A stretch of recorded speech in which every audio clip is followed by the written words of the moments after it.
Okay, today I want to ask you a very important question. Where will World War III begin? Most people say Iran. Most analysts say Iran. CNN says Iran. BBC says Iran. Al Jazeera says Iran. Everyone is looking at the Middle East. Everyone is looking at Israel. Everyone is looking at Tehran. They say nuclear weapons. They say ballistic missiles. They say proxy wars.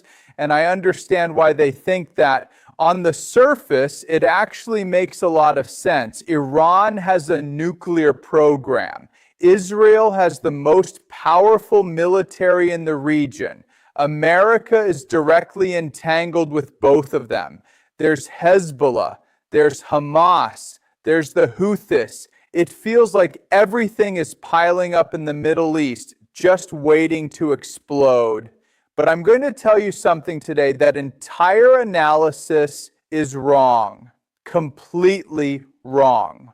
World War III will not begin in Iran. It will not begin in Syria. It will not begin in Gaza. It will begin in Washington, D.C., in the United States of America itself. And to understand why, I want to ask you three big questions today. Question one, what is actually happening inside America right now? Question two, why could this internal conflict trigger a world war? And question three, if this war really does break out, how does the world change and where do we stand? Okay. To answer these three questions, I first want to introduce you to a new concept. I call it the law of proximity. Okay? The law of proximity says this: every player is actually playing multiple games at the same time. And what determines which game they choose to focus on is how close that game is to them. The closest game is the most important game. Let me make this concrete because this idea really matters. Every single day, whether you realize it or not, you are playing multiple games simultaneously. The first game is the family game. You're trying to get your mother's attention. You're trying to win your father's approval. You're competing with your siblings. In that competition, some people try to win by studying hard and getting good grades. Others try to win by being a pain in the ass. Unfortunately, my kids have chosen the second approach. Okay, the second game is the school game.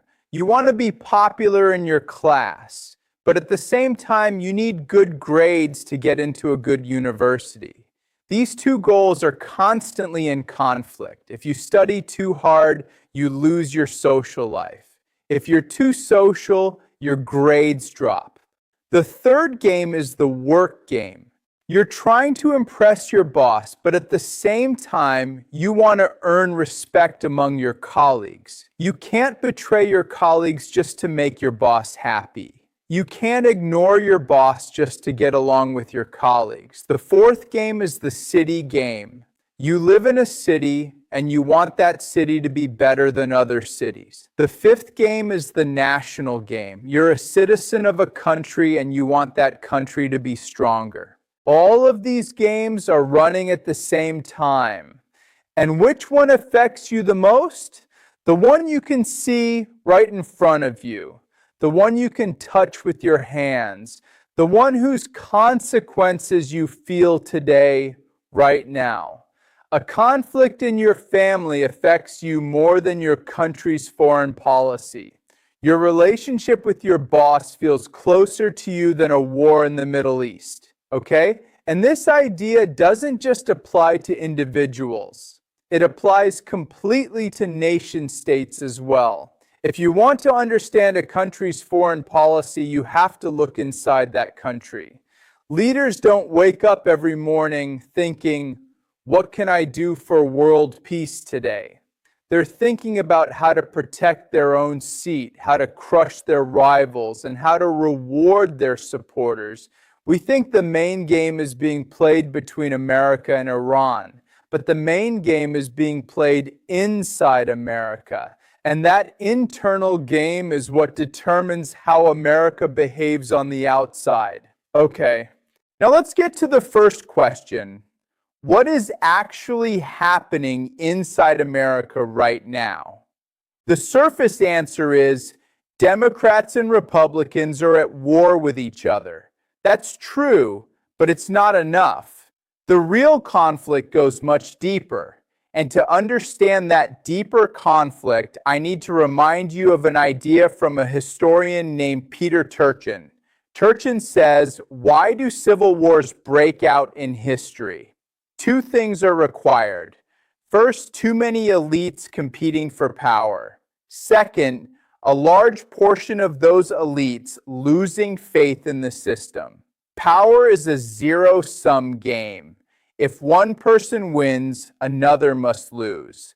And when a society produces too many elites, meaning too many people who believe they deserve to be in charge, those people are forced to go to war against each other. He calls this elite overproduction. And right now, this is exactly what is happening in America. There are two major elite groups. On one side, you have the established elites. These are the people who built the global order. The ones who control Wall Street, the ones who own the major media, the ones who run Harvard, Yale, MIT, the ones who designed NATO, the IMF, the World Bank. The Democratic Party is their political instrument. On the other side, you have the counter-elites. These are the people who are rebelling against that system, the new rich coming out of Silicon Valley, Elon Musk, Peter Thiel, J.D. Vance, the MAGA movement, America First ideology. The Republican Party is their political instrument. And these two groups no longer just want to win elections. They want to completely destroy each other. They want to put each other in prison. They want to tear down each other's institutions. This is not normal political competition. This is an existential war. Okay, but now you're going to ask me something. If these two groups hate each other this much, why do both of them support the war against Iran? That is a very smart question. And the answer lies once again in the law of proximity. Because both groups are using this external war as a tool for their internal conflict. The Democrats think like this. This war is going to become increasingly unpopular in America.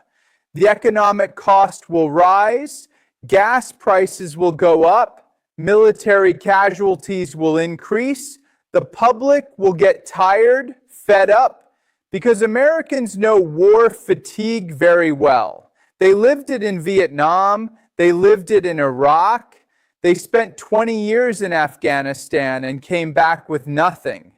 And every single time, the party in power paid the price for it. So this war will damage the Republicans in the 2026 midterms and the 2028 presidential election. Just like the Vietnam War destroyed the Democrats, this war will destroy the Republicans. And the Democrats will take back the White House and Congress. It's a very calculated, very cold-blooded strategy. The Republicans, on the other hand, are running a completely different calculation. They think in wartime, the president has special powers. We call them emergency powers. These powers allow things that the Constitution doesn't normally permit. They allow you to delay elections. They allow you to suspend certain civil liberties. In other words, a war provides a legal cover for postponing elections. And on top of that, the Republicans want to pass a law called the Save America Act. This law would require voters to present ID in order to vote. That sounds very reasonable, right? Everyone should show their ID. Seems completely fair. But look at history. In America, voter ID requirements have always been used as a tool of suppression against minorities. Black voters being greeted by police at the polls. Latino voters being blocked over document issues. This is historically the most classic method by which racism has been embedded into the electoral system.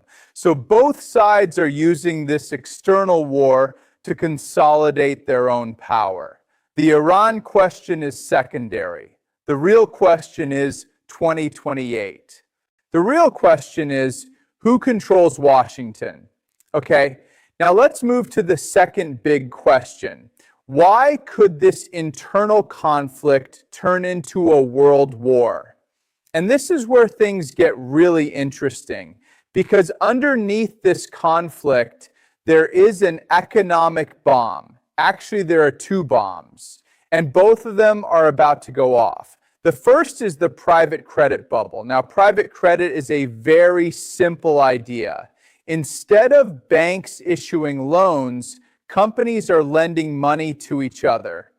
And you'd think these companies would be very careful, right? That they'd look very closely at who they're lending to. But no. Why? Because in 2008, the banks destroyed the global economy. Millions of people lost their homes, lost their jobs, lost decades of savings overnight. And what happened to those banks? The American government bailed them out, poured in billions of dollars. Not a single senior executive went to prison, not one. We call this moral hazard. If you don't pay the price for your bad decisions, you will keep making worse decisions in the future because you have nothing to lose. And that's exactly what happened. Right now, these private credit companies are continuing to lend money to companies that are on the verge of bankruptcy. Why? Because they collect a fee on every loan. When a company is about to go under, what do? They give them more money, keep them afloat, cover it up, kick the problem down the road. It's like you keep giving medicine to a patient to stop them from dying, but you never actually treat the disease. And this problem has now reached $2 trillion. $2 trillion. That's more than 3 times America's annual defense budget. And these companies think, worst case scenario, the government will bail us out because we're too big to fail. Our friends are in the Democratic Party. The government will help us. Okay. The second bomb is the artificial intelligence bubble. Microsoft, OpenAI, Oracle, NVIDIA, and many more. What are they doing? They're cycling money between each other. I give you $1 billion. You give me $1 billion. Now on paper, we both have $2 billion, but that money isn't real. There's no real product. There's no real revenue stream. It's a circular loop. And this bubble is receiving very serious investment from the Gulf states. Saudi Arabia, the UAE, Qatar. But as the war continues, the Gulf states can no longer pour money into this bubble, and it's slowly deflating.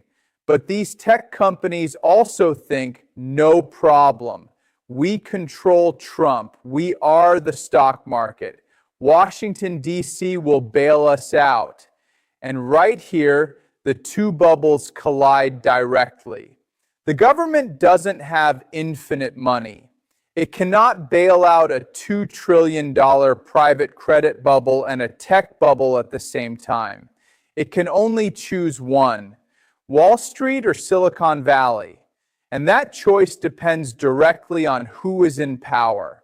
If the Democrats take back the White House and Congress in 2028, Wall Street gets bailed out. If the Republicans stay in power through 2028, the tech companies get bailed out. So what we are watching right now, the Israel-Iran war, is actually a reflection of the power struggle between Wall Street and Silicon Valley over control of Washington, D.C. The blood being spilled in Tehran is a byproduct of this bubble war in Washington. And this gives us the answer to the third question. What happens if this internal conflict deepens? Historically, great wars don't start from the aggression of strong states. They start from the power vacuum created by states in collapse. Look at World War I. The Ottoman Empire is collapsing. Austria-Hungary is collapsing. Russia is collapsing. These collapses create an enormous vacuum, and that vacuum pulls the war in. Look at World War II. Hitler rose while Weimar Germany was in the middle of economic collapse. Because there was internal rot inside the system, the middle class had been shattered, and people had completely lost faith in the institutions. That rot opened the door to radical alternatives. And when people are gripped by economic despair, they can embrace even the most dangerous man as their savior. Right now in America, a similar process has begun. Wall Street and Silicon Valley are eating each other alive. Democrats and Republicans are dragging each other through the courts. The electoral system is being questioned. The Constitution is being debated. Institutions are eroding, and this internal decay will eventually create a massive power vacuum. Who will fill that vacuum? China, Russia, or some actor we haven't even considered?